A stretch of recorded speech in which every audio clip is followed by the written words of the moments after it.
So here we have the lovely stem of Betula utilis, the Jack Monte seedling, really pure white. But we're going in to look at some of the bulbs in this raised bed, which sits here in the garden, raised up with some rock work, just dry stone rock work. A nice rhododendron, one of the dwarf rhododendrons. Flowering there.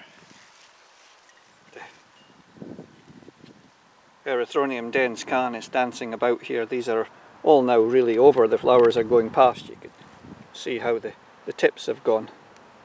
They're going over, but still got some decoration with their leaves. But Trillium rivale, one of my real favourites.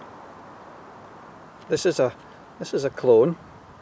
It's multiplied up quite rapidly. It doesn't particularly set seed very often, but it does increase quite well, and it's growing right in, as you can see, at the base of this rhododendron, surrounded by the just emerging flowers here, which will open shortly. One of the dwarf ranunculus. This is the Lipsianensis, or cross pallida. Now, as I back off and move round, we can see how that Trillium rivale sits in the bed. That's a dwarf Salix hylomatica, cascading over there, and it will come out shortly. You can just see the growth starting to appear. The catkins will appear shortly, little red catkins. But I want to move round to across the path to this other area. Here we have a dwarf pine, or a dwarfed pine, as I keep candle pruning it, raised up on the stem so we can see the trunk. At the base of it we have another group of Trillium rivale seedlings. So these are mixed seedlings, just planted out as a pot of seedlings planted out together, so you get some that are quite dark pink and some paler. And then down below we can see how they've been self-seeding from last year. These are the seeds from last year starting to grow. So we'll watch this and lift and split it at the right time and moving on along this bed. This raised bed, this big area here, we moved 3 rhododendrons out of here. We took 2 away and moved 1 out through the front to get back this area for some of the dwarfer bulbs and dwarf ericaceous. So there we see some Scoliopas now gone over, but Scoliopas hallei, the seed pod just starting to form on the top there. Some little Erythronium revolutums.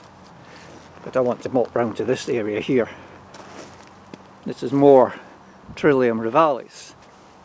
Well, if we just zoom back out, you can see here how this bed, this other dwarf pine, came all the way down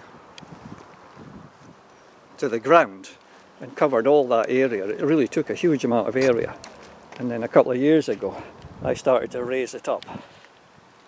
So we've got this trunk and opened up this area underneath which we're planting.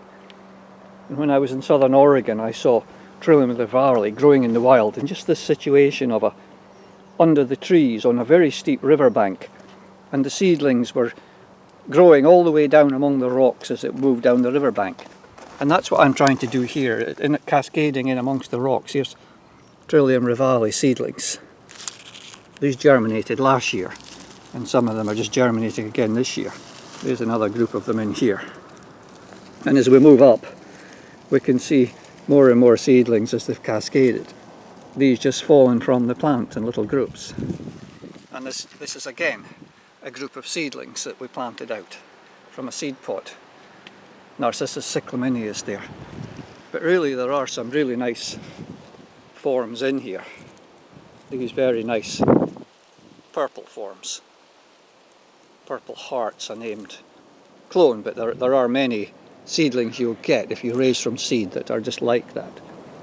Here's one here with some spotting, but not a lot of spotting. Whereas that one's quite a lot. Here, Erythronium sibericum type. This is the one they probably call Trilovi. Really nice plants. We'll see more of those further around in the garden. We've also got dwarf Corydalis here.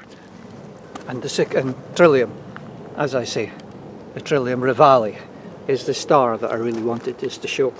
One of my big favourites.